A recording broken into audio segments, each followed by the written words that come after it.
Sunday, so that's the expectation. And we'll get into the text here in just a moment. I've asked Jack, Brother Duggar, if he would, to lead us in prayer. Dear God, we thank you so much for our lives, for the comfortable life we're able to live in this place. We thank you now for this hour that we have to meet together with those that we love, to study your word, to draw closer to you. We ask you to be with Gary as he guides our minds, and may we turn all our attention to your word. Father, we would ask you to bless Dan as he suffers from the COVID, and we ask you to be with Ann Moses also as she struggles with her situation. There are others that we want to keep in our prayers, Father. We ask you to be with all of them as they deal with it. Father, bless us now as we continue this service, continue this study. Be with us as we leave this place. Keep us safe. In Christ's name. Amen. Thank you. As we started Sunday in the Gospel of John, it is unique in many ways.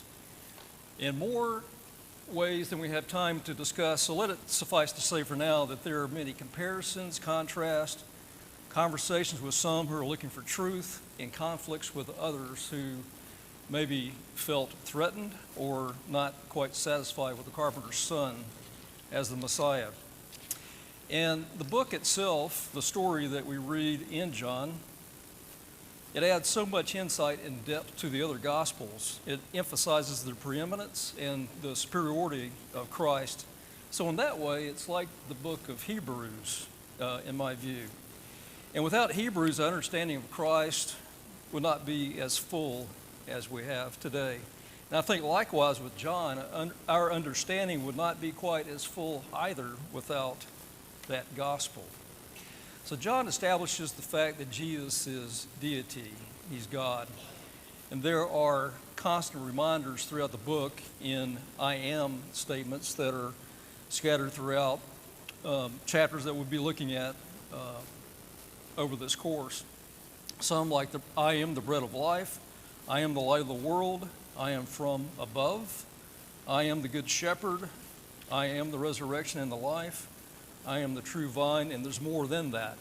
Also, there are titles that are attributed to Christ throughout the text that we'll see during the course of the study.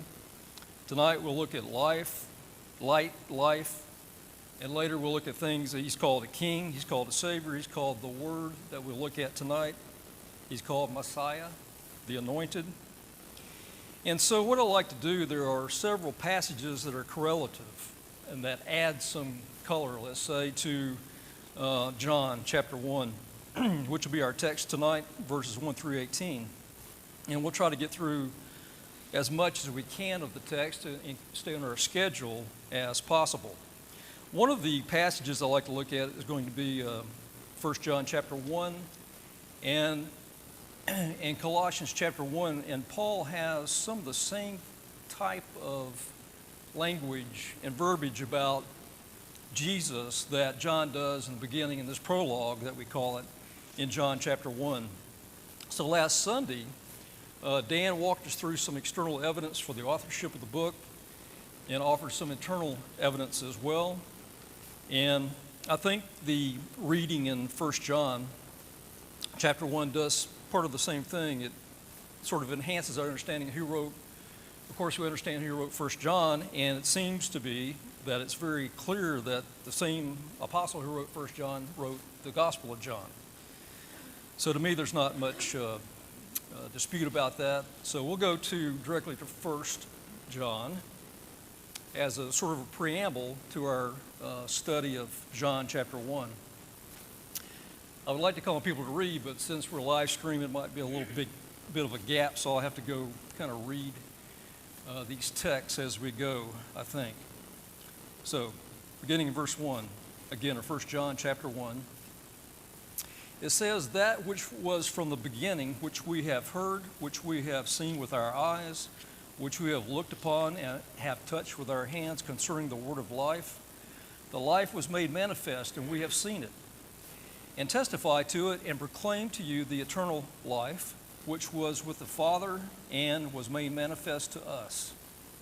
That which we have seen and heard we proclaim also to you, so that you too may have fellowship with us. And indeed our fellowship is with the Father and his Son, Jesus Christ. And we are writing these things so that our joy may be complete. So as you kind of glance through this, what do we see from this? And maybe an opening question to create conversation would be, what is it that he talks about when he says in quotations, that which is from the beginning?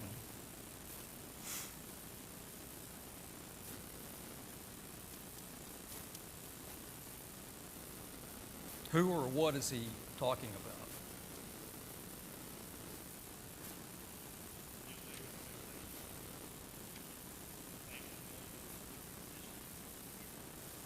Okay. It's interesting in the way that he talks about the qualities of this existence. And we understand this existence because he says it in verse 3, the Son, Jesus Christ, but he doesn't use that. He doesn't talk about Jesus Christ until he gets all the way through his narrative, and then he reveals that he's talking about Jesus Christ. We're going to see the same kind of approach in John chapter 1 in that prologue. So that's an interesting thing from the get-go, I think. So who or what is referred to by that which is from the beginning? That would be Jesus Christ. And notice what he says, though. He's incorporating or talking about some of the parts of the five human senses that he has the confidence in which to testify about this. So what does he say? He is what? He has heard. What else? He has seen and touched. So he's saying, it's almost like he's shouting at us. He's saying, hey, listen, we were there. We understand who this is. We saw it. We can testify about this. We're a valid witness, an eyewitness. And notice that during the text, if you go back and circle the number of times he says we, you'll find that there are 7 times that he says we. So who do you think the we is that he's talking about in this text?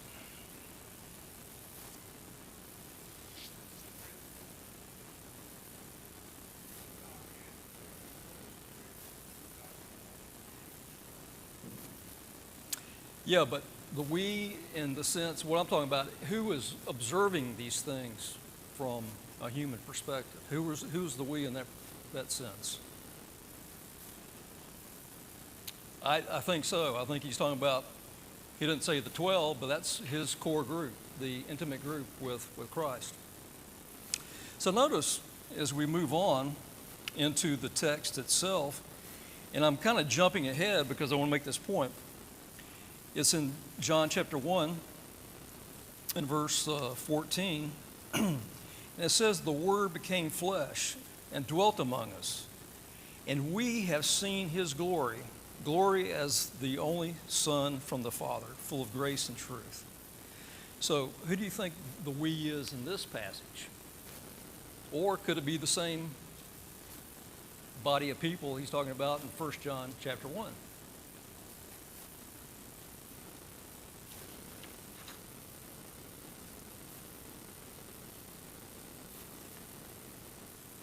Anybody want to venture a guess or comment on that?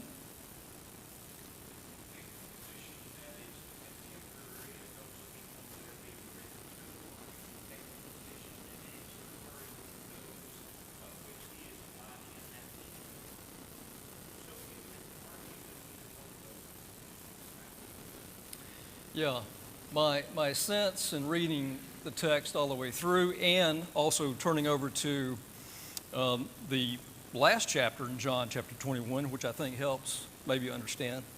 It says, and it's interesting, it's almost like a footnote to the book. This is the disciple who is bearing witness about these things and who has written these things, and we know that his testimony is true. Well, what just happened when he said that? You remember the encounter of the breakfast on the beach? And all the disciples were there together. At least 7 of the 12, I think, were there. if I got that right. So I think we can relate to the we in the last part of the book. I think it's the same we that he's talking about in chapter 1 in verse 14. So that's the position that I think I'll take. It's not an absolute, but just something to think about. I was intrigued by his use of, and that testimony is true, and I said, how many times does, just for interest, for note, I'm sorry, comment?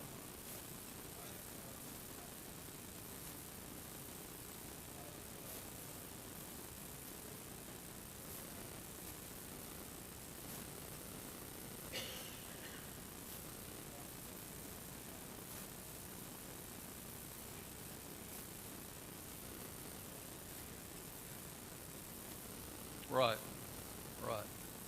And there are some other apostles, I think, I have to go back and check, but you're right about that, and some other of the apostles were there too, perhaps James.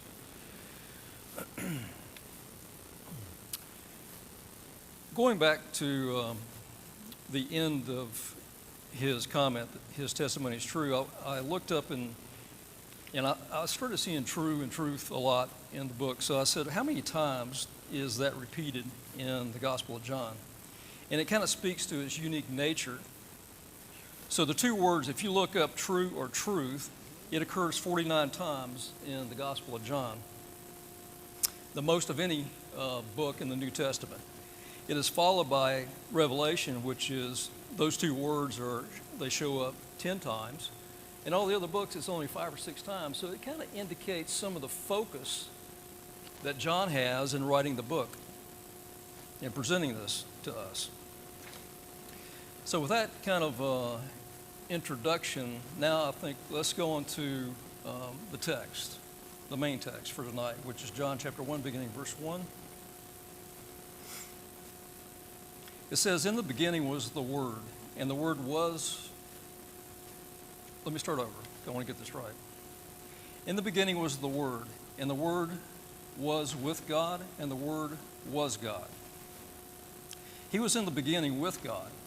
All things were made through him, and without him was not anything made that was made. In him was life, and the life was the light of men. The light shines in the darkness, and the darkness has not overcome it. There was a man sent from God whose name was John. So I'll pause there. And that's a lot to absorb. And the more I read it, the more difficult I think it became instead of easier to understand. I thought about the passage that Paul wrote in Romans. And it talks about the Spirit making intercession for us. And he says, now he who searches the hearts knows what the mind of the Spirit is, because he makes intercession for the saints according to the will of God. It's almost like, the way I look at it, John is doing the reverse. He's trying to look at a heavenly scene and explain it to us in words that we can understand in our physical construct. It's trying to explain something that's infinite and divine, and it's hard to put in words exactly. But when you go back to the very beginning of the text, in the beginning was the Word, and the Word was with God, and the Word was God. So I asked myself, how can that be that this entity or existence or person, if you want to call it, that we call the Word, can both be with God and was God? So Don, you want to explain that?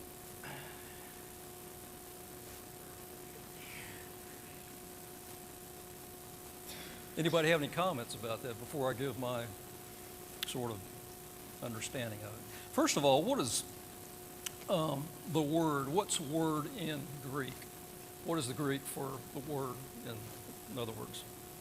Logos, okay. So you go back and think about logos. was with God, and Logos was God. I think if you look at it from a holistic point of view, instead of trying to understand exactly what he means by with God and was God, I think it just established the fact that Christ was deity. He was God. And the Word was God. And in the same realm, and it's not in the sense of time as we know it, but it's existed forever, all the way to infinity going back and infinity going forward. It will always be. So John is he's describing infinite spiritual existence at a point in time, which in our time frame, in a manner of speaking, the Word is not yet named, and the Word has been in heaven for infinity. So our finite minds in our physical world are trying to understand this infinite existence and trying to explain it in such a way.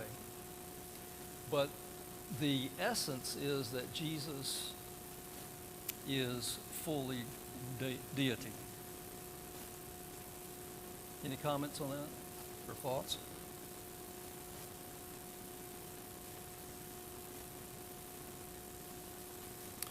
Going down to verse 2, or going ahead, he was in the beginning with God. And this is the same sound that John had in 1 John. In the first verse, that which was equals he was, and that equals Christ. Verse 3, all things were made through him, and without him was not anything made that was made. Now, I think that's an amazing passage when I think about it, as if Christ himself was the co-creator or intertwined in the creation itself. And there are a lot of pronouns as we read through the text. So I wonder, did Jesus have a name in heaven before he came to earth?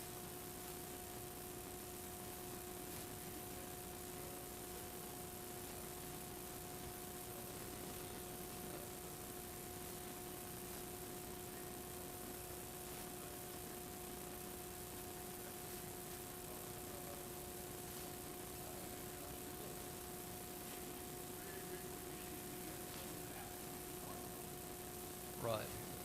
And that was extremely difficult to understand because they looked at him as what? Jesus of Nazareth, a carpenter's son, a human. And how can that happen? How could that be? Just a trivia question. Who named Jesus? Maybe not trivial, but a question.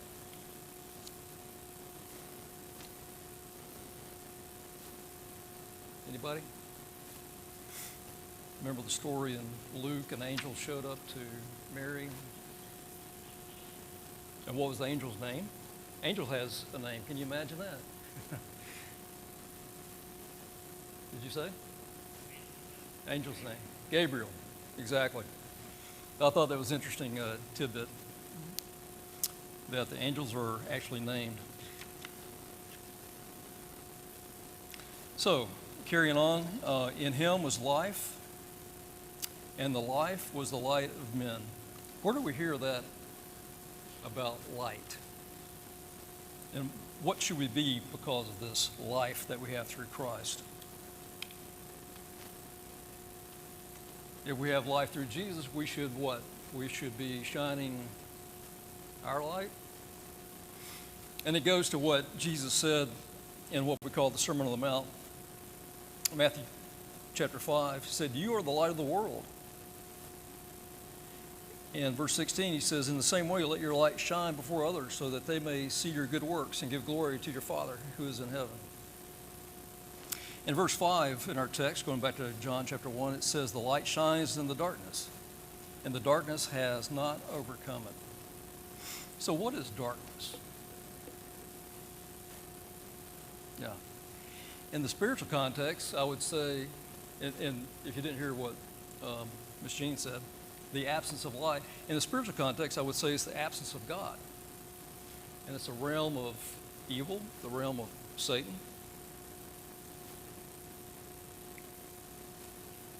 Not only is First John similar to John chapter 1, but flip over, if you would, to Genesis. Genesis chapter 1, that is.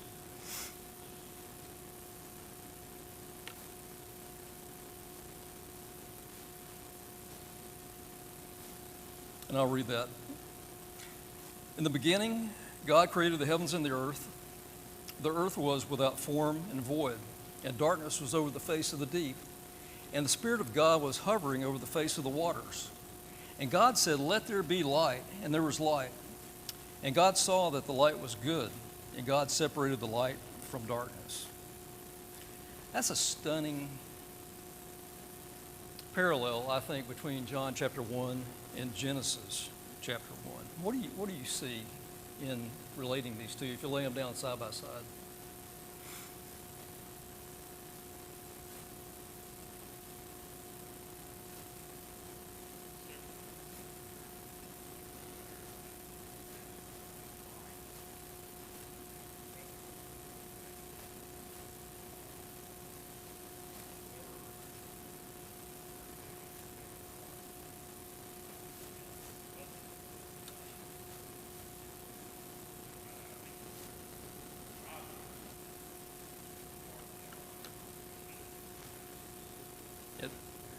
In mind. And many people, theologians, think the same thing, and it just kind of stands out that way. It's written that way, and it sounds that way. So I don't think it's any accident. I think John was intentional in doing it that way for our benefit. But let's assume he did it intentionally, and he was an inspired writer. Why did he do it this way? What are we supposed to take away from that?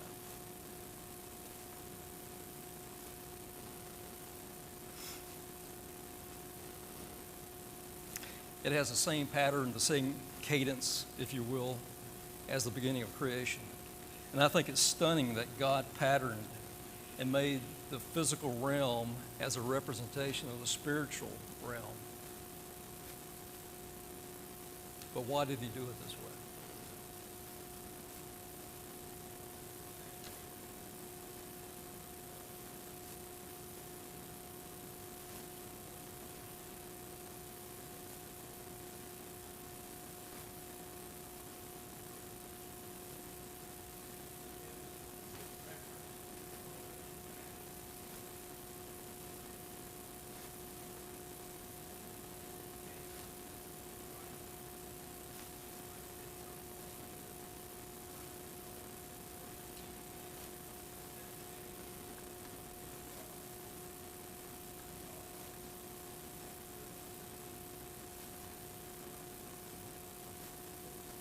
Right.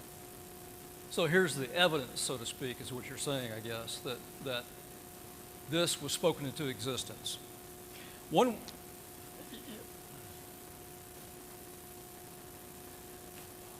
right.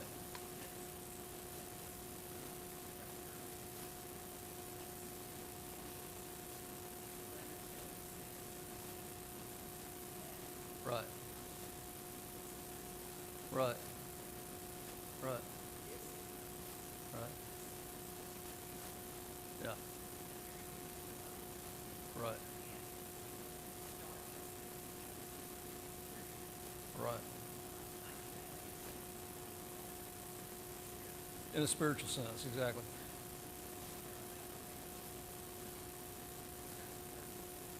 Right. That's a good way to put it. I want to repeat it because we're live streaming it and they won't hear that. But what Deborah said is that it's a juxtaposition of the physical with the spiritual when you lay side by side Genesis with John chapter 1. And I think it's a really good way to look at that. The way I looked at it when I was just kind of contemplating what to cover, what to say about that, is that Genesis tells us about a beginning of something that will end, whereas John is telling us about the beginning of something that will never end. And so, in other words, John is introducing a new day, is he not? Just like in Genesis, they were creating a new day, a new world. So I think what John is conveying to us by this parallel conversation or language is that this is a new day that is coming, a new creation. And what else do we see that's new about this? You think about what the writer of Hebrews chapter 8 said. We're talking about a new covenant when Jesus came. We're talking about a new law. James calls it the law of liberty in James chapter 1, verse 25. Hebrews chapter 10, verse 9, it says, it's a declaration by Christ. Behold, I have come to do your will. He does away with the first order to establish the second. And then the law of the Spirit, which is in Romans chapter 8, verse 2. So I think that's the idea. Any other comments on that? Yeah, Doug.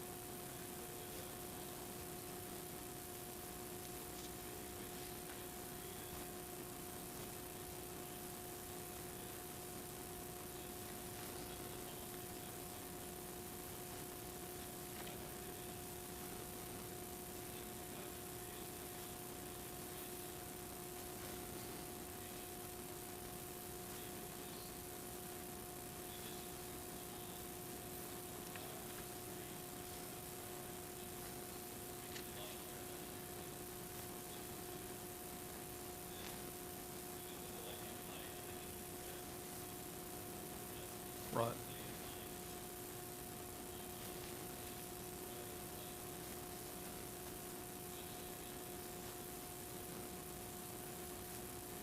Okay. So what Doug mentioned, he mentioned you said male and female in Genesis 1, chapter 27, right? And then in Isaiah 9, chapter 9, verse 2 was, what was the takeaway on that one?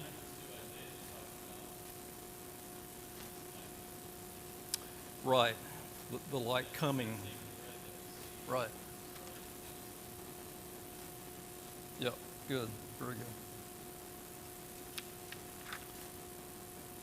Okay.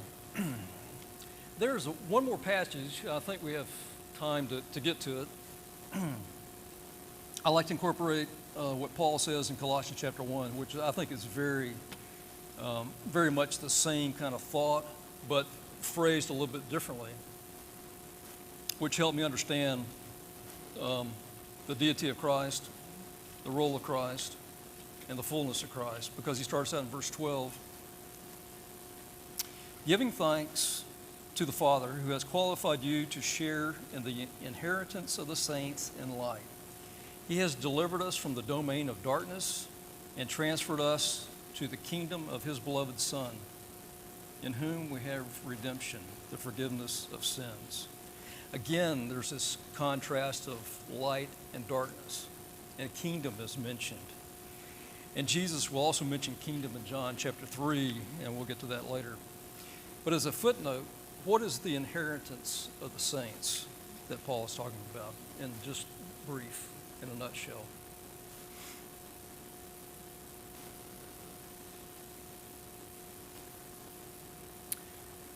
Right, heaven, salvation, another way to say it, eternal life with God. I was intrigued to look up or see how many times I saw eternal life mentioned in the book of John. Just a note, side note, if you will. 9 times it's mentioned in the book of John, and 6 times in 1 John. And it has the most of any other book in the New Testament, particularly in the Gospels. It's only mentioned 3 times each in Matthew, Luke, and again in Romans. So again, it says something about the focus that John has in his work. There are words about redemption, forgiveness, and inheritance that we see already in this part of Colossians. But he goes on to say, and this is where we get into the parallel verbiage, if you will, of what Paul says in not Romans, but in Colossians rather, with what he says, what John says in chapter 1. Verse 15, notice, he is the image of the invisible God. Verse 16, for by him all things were created in heaven and on earth, visible and invisible. Verse 19, for in him all the fullness of God was pleased to dwell. So I think just in a brief way to phrase what he's talking about, the takeaway here for me was that God and Jesus are exactly the same. And doesn't Jesus say the same thing later? In John chapter 14, I know I'm jumping ahead, and we're going to get to this as we go through the study, but I thought it's important to bring this out in conjunction with these passages. John chapter 14, verse 7, he tells his disciples, he said, "If you had known me, you would have known my Father also. From now on,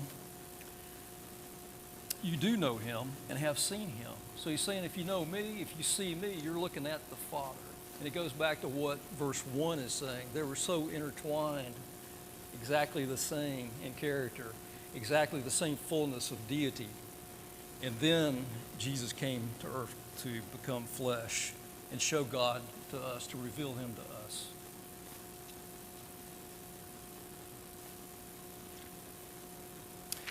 So I skipped over some of the verses in Colossians chapter 1, but you can go back and look at that in full as you will. Any other comments on that? Well, if not, we'll, yes.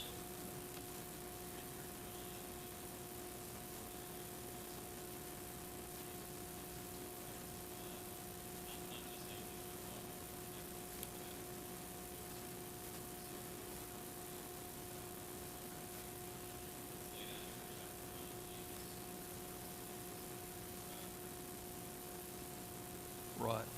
So what Doug just said, he said, particularly in John, its focus is that Jesus is always connecting himself back to God, the Father. And he even says we're one of the same, we're equal in that sense. Going back to chapter 1, verse 6, we'll continue the reading. "There was a man sent from God, his name was John. He came as a witness to bear witness about the light, and that all might believe through him. He was not the light, but came to bear witness about the light. The true light, which gives light to everyone, was coming into the world. He was in the world, and the world was made through him. Yet the world did not know him." I think it's still very interesting that he introduces John, and we know of this John being John the Baptist, and then he reverts back to talking about the light and refers to the light still without using the name of Christ yet. It's as if he's building up this excitement. He's getting to the point where he will mention Jesus later in the text, but not yet. And he's putting John the Baptist into a position where I think Dan brought up on Sunday that he was struck at the importance that John places on John the Baptist. And I had the same impression before Dan ever said that. Just reading through, I said, I need to go back and do a study of John the Baptist and just look at the prophecy from Isaiah chapter 40, what Malachi said about him, I believe, in Malachi chapter 4, and what Jesus said about John the Baptist, the accolades that he placed on John the Baptist. And Dan read this to us on Sunday, that there is no greater than John the Baptist, of a man born of woman, he said. So I think that's a very interesting comment by Jesus, and why so? But he emphasizes the fact that John the Baptist is a witness of Christ. And we know he's a forerunner, but I'm taken by the emphasis that John puts on John the Baptist, the importance of it. And I think that's worthy of more thought, more discussion.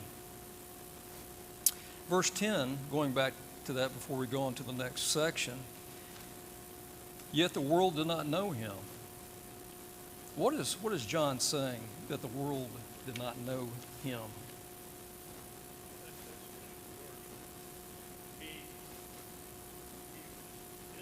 In the world, made the world, right? Didn't recognize him.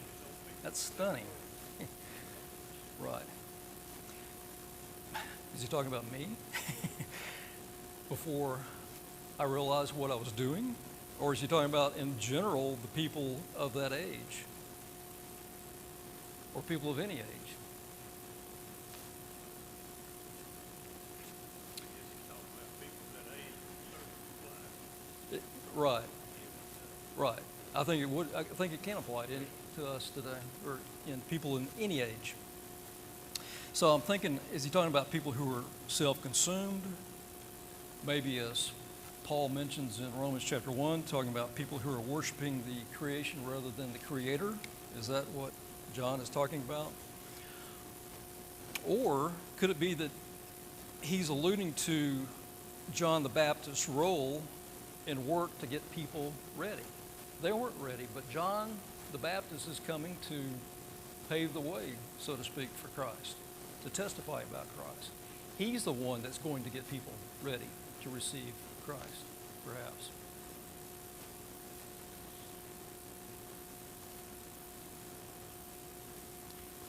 Any other thoughts or comments about that? If not, we'll go on. We maybe have another 10 minutes or so. But I'll go back to verse 11. I think I'll read through verse 18, then we'll try to break it down. Verse 11.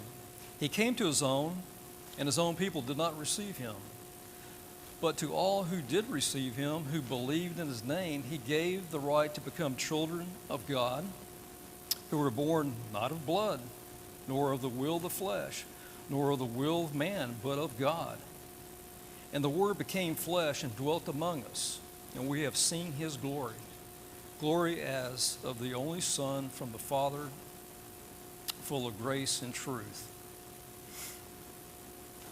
John bore witness about him and cried out, This was he of whom I said, He who comes after me ranks before me, because he was before me. For from his fullness we have all received grace upon grace. For the law was given through Moses, grace and truth came through Jesus Christ. Well, that's a lot to absorb right there too, but we'll go back and like I say, we'll try to break that down a little bit. Going back to verse 11, who are those who did not receive him?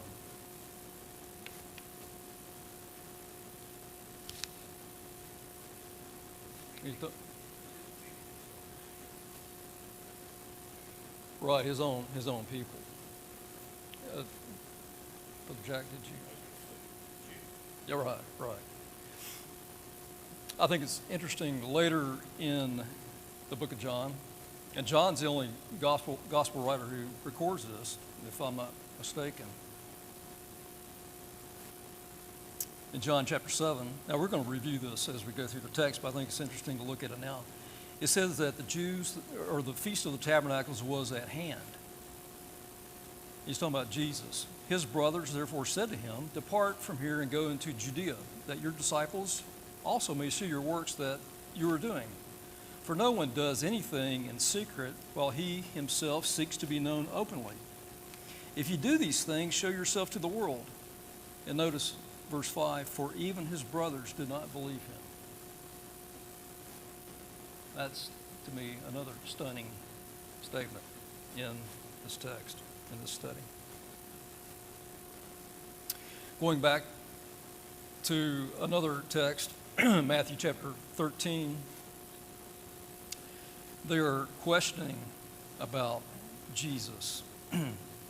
When he had come to his own country, that being Nazareth, he taught them in their synagogue, so they were astonished and said, Where did this man get this wisdom and these mighty works? And notice what they said about him in verse 55. Is this not the carpenter's son?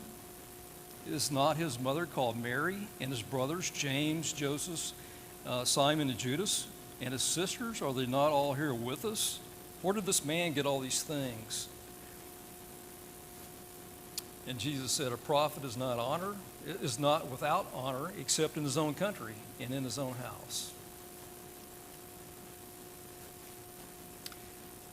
I wonder, in the case of his brothers, why didn't Jesus do some works or something to get them to believe right away? It would have been so simple, wouldn't it? Any thoughts about that? What did Jesus rely upon when people were being a little bit stubborn and really didn't want the truth, what was the common thing that he said? Have you not read? He always went back to Moses and the prophets, didn't he? Now, he would show signs, but for people who were really sincere and willing to accept, I believe. I think that's kind of the difference that I see. And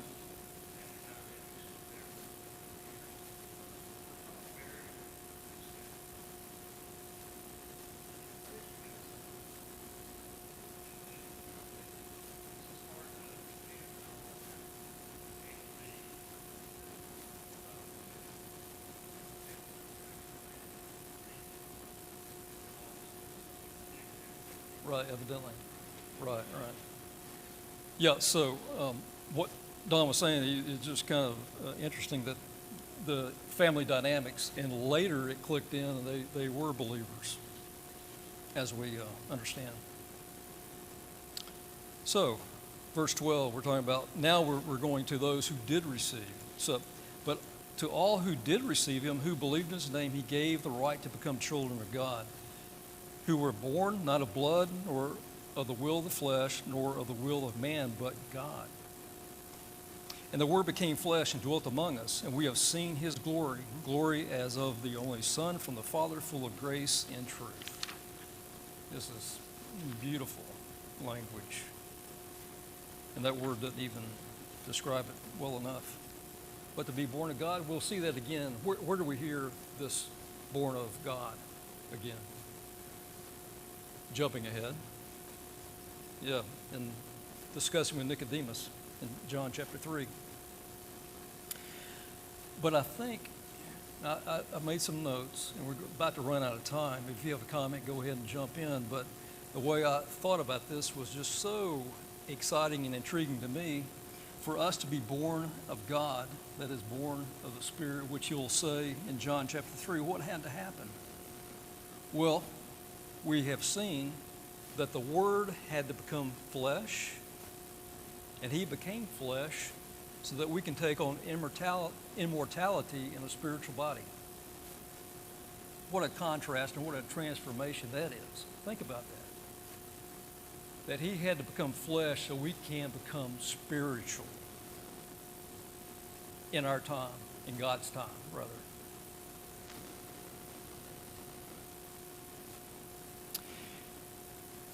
Paul talks about that transformation. We read it in Colossians chapter 1. And Paul talks about it more in 1 Corinthians chapter 15 about our spiritual body that we'll inherit at that last day. It also talks about rights. Now, don't we love to have rights here in the United States? What rights do we have as citizens of the kingdom of God?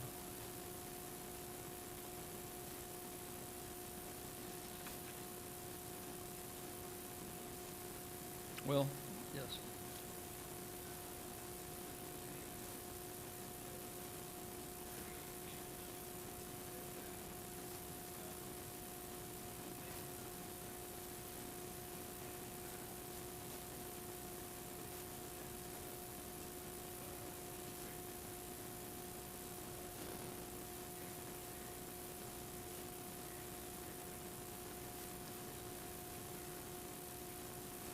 Right. That's good. Appreciate that. For the live stream audience, if you didn't, and this side, if you didn't hear it, if I say it correctly, Daryl, or if I don't, let me know. But Jesus had to come. He had to die so that the new covenant can come into effect. And that's directly from Hebrews chapter, well, I don't know the chapter, maybe 8, but Hebrews for sure. And that's true. So, going back to the question, we have the rights to become children of God. That's the right that we have by what has happened or come to us through Jesus, for him to become flesh. So again, by being children of God, what do we have with that? What's part of that? And I'll say it quickly because we're out of time. It's going to be, again, an inheritance. And isn't that the essence of grace? And then we'll get into grace in the next few verses in chapter 16, verse 18 come Sunday. appreciate your attention and your comments.